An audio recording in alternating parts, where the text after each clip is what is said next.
হে everyone, আসসালামু আলাইকুম। Welcome back to another brand new video. আজকে আমার রেসিপিতে রয়েছে পায়রার ছাতুর শরবত। ছাতু শরীরে নানা প্রকার রোগ হতে রক্ষা করে আমাদের, তাই আমি আজকে তৈরি করে দেখাবো মজাদার পায়রার ছাতুর শরবত। তাহলে চলুন দেখে নিই কীভাবে তৈরি করতে হয় এই শরবত। শরবত তৈরি করার জন্য আমি প্রথমে নিয়ে নেব নর্মাল তাপমাত্রার পানি 4 কাপ পরিমাণের। এখানে ঠান্ডা অথবা নর্মাল পানি নিলেই হবে। তারপর দিয়ে দেব হাফ কাপ পরিমাণে পায়রার ছাতু। এই ছাতুটা জুন, জুলাই, আগস্ট এই 3 মাস সচরাচর বেশি পাওয়া যায়। তারপর দিয়ে দেব হাফ কাপ পরিমাণের চিনি, তাই ওই সময় ছাতুটা আমাদের সংরক্ষণ করতে হবে সারা বছরের জন্য। দিয়ে দেব হাফ চামচ পরিমাণের লবণ, আর দিয়ে দেব একটা আস্ত লেবুর রস। ছাতুটা আমরা একটা বয়ামে করে নর্মাল ফ্রিজে সারা বছরের জন্য সংরক্ষণ করতে পারি। আমি এখানে একটা আস্ত লেবুর রসে দিয়েছি। তারপর আমি ভালো করে হাত দিয়ে কিছুক্ষণ মাখিয়ে নেব। ছাতুতে রয়েছে প্রোটিন এবং অ্যান্টিঅক্সিডেন্ট, এই দুটাই ছাতুতে আছে, তাই ত্বক এবং চুলের জন্য অনেক উপকারী এই ছাতু।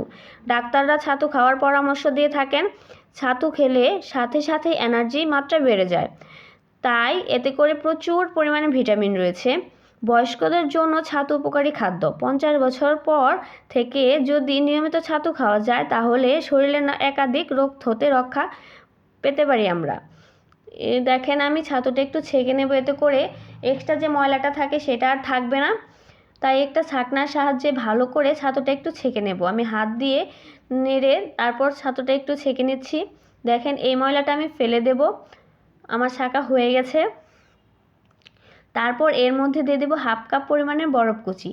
এই ছাতুর শরবত আমরা শীত গরম দুই সিজনেই খেতে পারি, এতে কোনো সমস্যা নেই, কারণ ছাতু আমরা সারা বছরই খেতে পারি। এটা শরীরের জন্য অনেক উপকারী একটি উপাদান, তাই আমরা সারা বছরই খাওয়ার চেষ্টা করব, প্রতিদিন একবার হলেও।